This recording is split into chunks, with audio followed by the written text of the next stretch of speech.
देखिए आज passive voice की कड़ी में आज सिंपल फ्यूचर टेंस का passive voice simple future tense, इसके भी प्रत्येक फॉर्म का पहले अफर्मेटिव, फिर निगेटिव, फिर इंट्रोगेटिव। अफर्मेटिव का देखिए, अफर्मेटिव का एक्टिव वॉइस का रूल क्या होता है? सब्जेक्ट प्लस विल या शैल गिवन और ऑब्जेक्ट का प्रयोग करते हैं। आई वी के साथ शैल और बाकी सब के साथ विल का प्रयोग करते हैं। पैसिव वॉइस में मुख्य रूप से हेल्पिंग वर्ब की ही चेंजिंग है। विल का विल भी और शैल का शैल भी हो जाता है। जैसे मान लीजिए विल है तो पैसिव वॉइस में क्या हो जाएगा? विल भी, और शैल का शैल भी। सब्जेक्ट के अनुसार ये चेंज भी होता है। ऑब्जेक्ट का तो सब्जेक्ट बना लेंगे, थर्ड फॉर्म बाई, और सब्जेक्ट को ऑब्जेक्ट बना देंगे। जैसे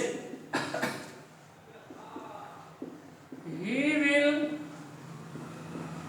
do the work, he will do the work। देखिए मुख्य रूप से हेल्पिंग वर्ब का इसमें प्रभाव है। विल है तो सबसे पहले हम इसी का पैसिव वॉइस बना लेते हैं।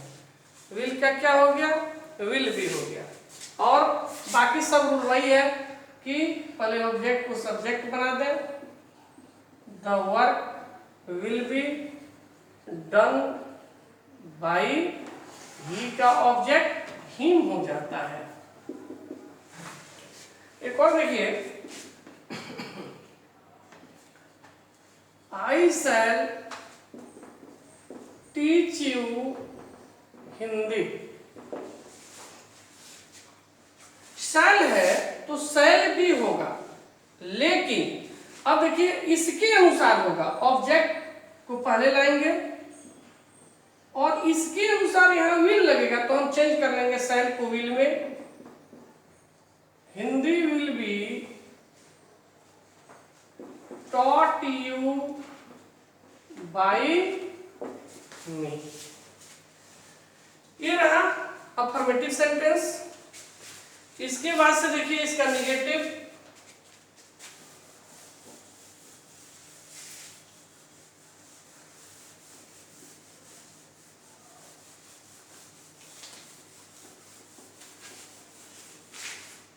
इसका निगेटिव सेंटेंस देखिए,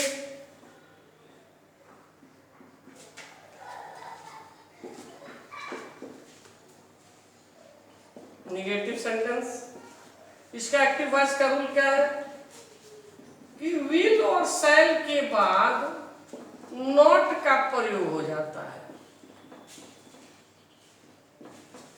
विल और शैल के बाद नॉट का प्रयोग हो जाता है। जब पैसिव वॉइस बनाएंगे, ऑब्जेक्ट का सब्जेक्ट होगा, विल और शैल के बाद नॉट लगेगा, इसके बाद बी लगेगा, यानी बी और शैल के बीच में नॉट लगेगा।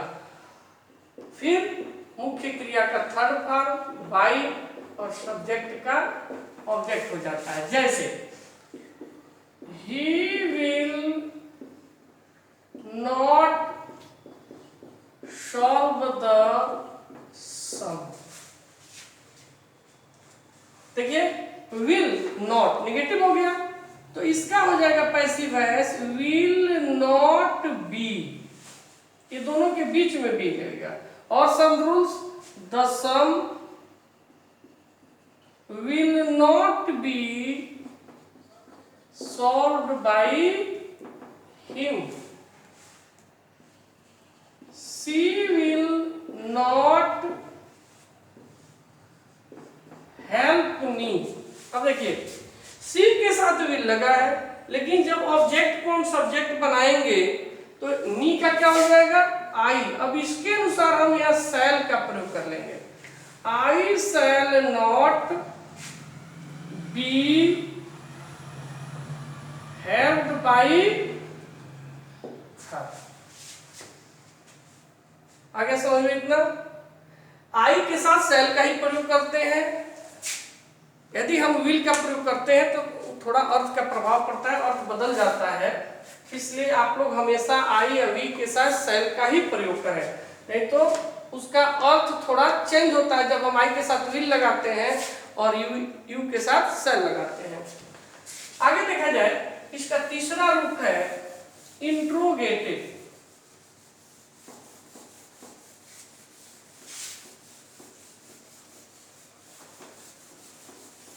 इंट्रोगेटिव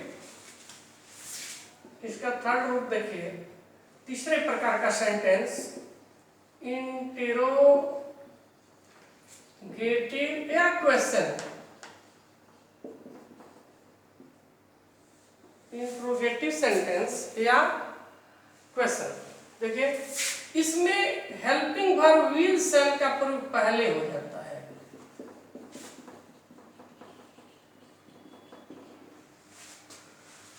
जैसे, क्या वह खाना खाएगा, क्या तुम काम करोगे, ये इंट्रोगेटिव है जिसका उत्तर यस या नो में आ रहा है।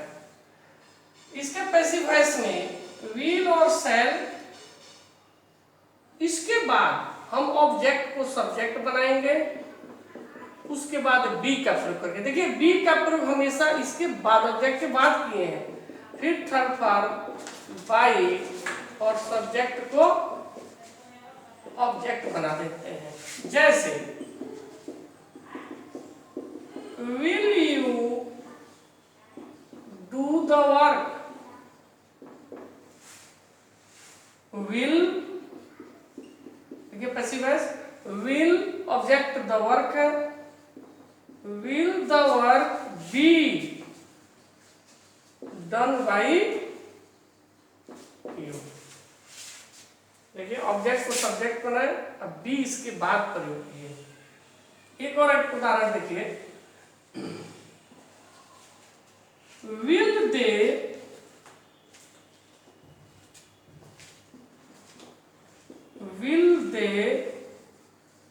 Fly a kite. इसका passive voice, will a kite be flown by them. और इसका अंतिम प्रकार एक WH टाइप। देखिए, WH टाइप का कैसे बनता है। WH टाइप में अलग अलग रूल्स हैं।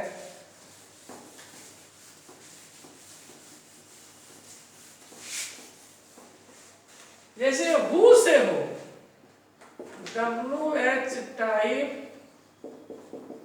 Interrogative sentence.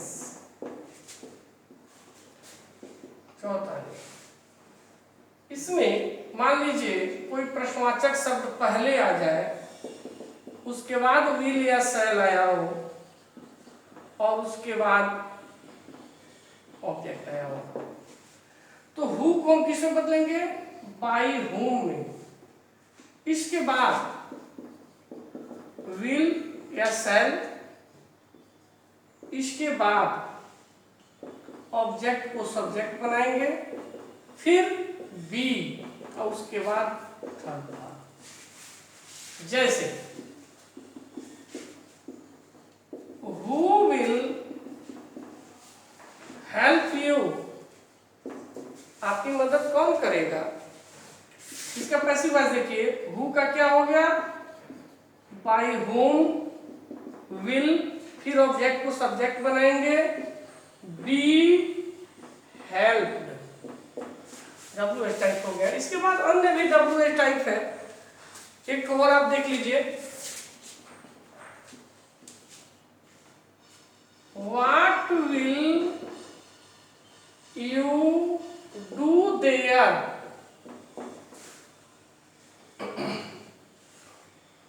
अब देखिए, will का पैसिव है will be और third form done। What will be done there by you. तो ये रहा, क्लियर हो गया। आप ठीक से इस वीडियो को देखिए और समझिए। कोई दिक्कत हो तो फिर कमेंट करिए, पूछिए।